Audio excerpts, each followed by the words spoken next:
into side crow together.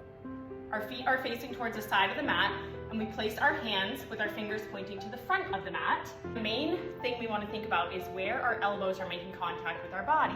If we're going to be doing side crow on the right, we want our right elbow to be making contact with our right hip. We want our left elbow to make contact with our right knee, and our hands placed right next to each other on the mat. First thing we want to do is start bending through the elbows, and watch how when we do that, our upper body is leaning over our fingers, and naturally our lower body starts to lift up. We can start by just practicing shifting our weight. You don't need to lift your feet off the ground yet, but just start to bend through the elbows and start to come up on your tippy toes and shift your weight into your hands, and then shift it back. Bending into the elbows, shifting the weight towards the hand, letting the head come down towards the floor, and coming back.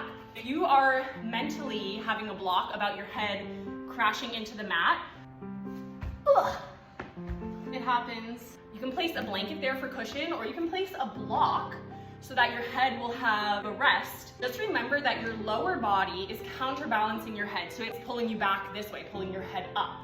And you're just trying to find a point of balance with your hands and your elbows as the center point. Bend through our elbows, shift our weight off of our feet into our toes, and let our head come down towards this block. If you have the block here, you can rest your head to have this third point of contact, and then lift it back up. Keep on shifting, and if you'd like, you can start to lift one foot off the ground, and then put it back. Maybe lift the other foot off the ground, and then put it back, and return back onto your feet.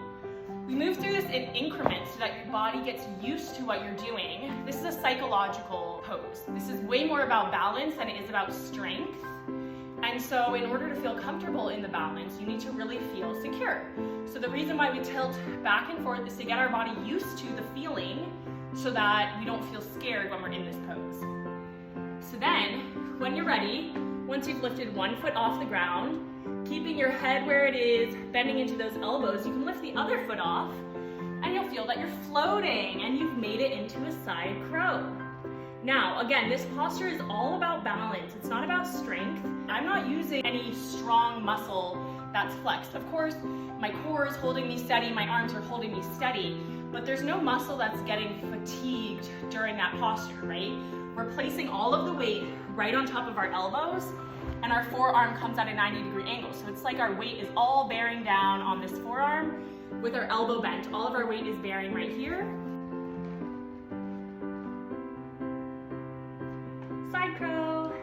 Then, if you'd like a challenge, you can extend the top leg, coming into a flying side crow. This will definitely test your balance because it starts to pull your weight, your lower body, instead of being crunched together, starts to extend out. So it's gonna naturally start to lift your head up, lift your legs down. So you have to kind of adjust by keeping your weight centered, and when you're extending that leg, kind of shifting more weight into your hands to counterbalance that action. So let's try that together. Coming into a side crow first, then staying nice and centered, we slowly extend that top leg out to the side. And you're in flying crow.